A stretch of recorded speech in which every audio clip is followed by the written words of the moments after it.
మేడిగడ్డ ప్రాజెక్టును నిర్వీర్యం చేసేందుకు కాంగ్రెస్ కుట్ర చేస్తోందని బీఆర్ఎస్ సీనియర్ లీడర్ కన్నె ప్రభాకర్ ఆరోపించారు. బీఆర్ఎస్ చేసిన అభివృద్ది ఆనవాళ్లు లేకుండా చేస్తామని మంత్రులు మాట్లాడుతున్నారని మండిపడ్డారు. మేడిగడ్డతో రైతులకు ఎంతో మేలు జరిగిందన్నారు. కాంగ్రెస్ రాష్ట్రాన్ని అధోగతి పాలు చేస్తోందని ధ్వజమెత్తారు కన్నె ప్రభాకర్.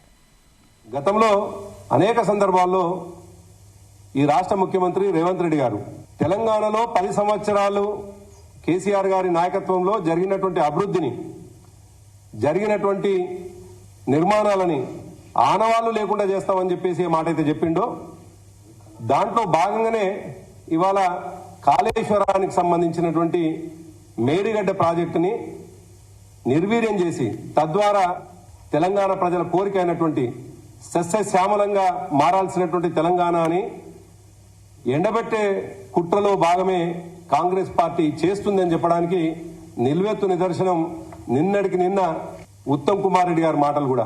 ఒకవైపు ముఖ్యమంత్రి ఒక మాట మాట్లాడతాడు, మంత్రులు మరొక మాట మాట్లాడతారు, తలా ఒక మాట మాట్లాడుతున్నటువంటి వాళ్ళు దీంట్లో అవినీతి జరిగింది అనేటువంటి మాట పదే పదే మాట్లాడుతూ ఉన్నారు.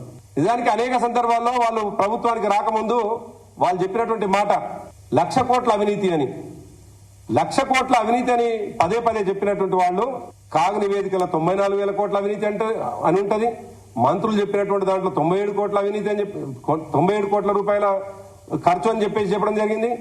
ఇంకొక మంత్రి ఏమో 89,000 కోట్లు అంటే కాగు రిపోర్ట్ లోనే చాలా స్పష్టంగా అటు ఇటుగా 95,000 కోట్ల రూపాయల ఖర్చు జరిగిందని. మరి 1,00,000 కోట్ల అవినీతి ఎట్లా జరిగిందో ఇవాళ చెప్పాల్సినటువంటి బాధ్యత, ప్రజలకు వివరించాల్సినటువంటి బాధ్యత ఇవాళ మంత్రులుగా ఉండాల్సింది పోయి వాళ్ళు మాట్లాడడం, ప్రతి మాటకి అవినీతి అనేటువంటి మాట మాట్లాడడం చాలా దురదృష్టకరమైనటువంటి విషయం.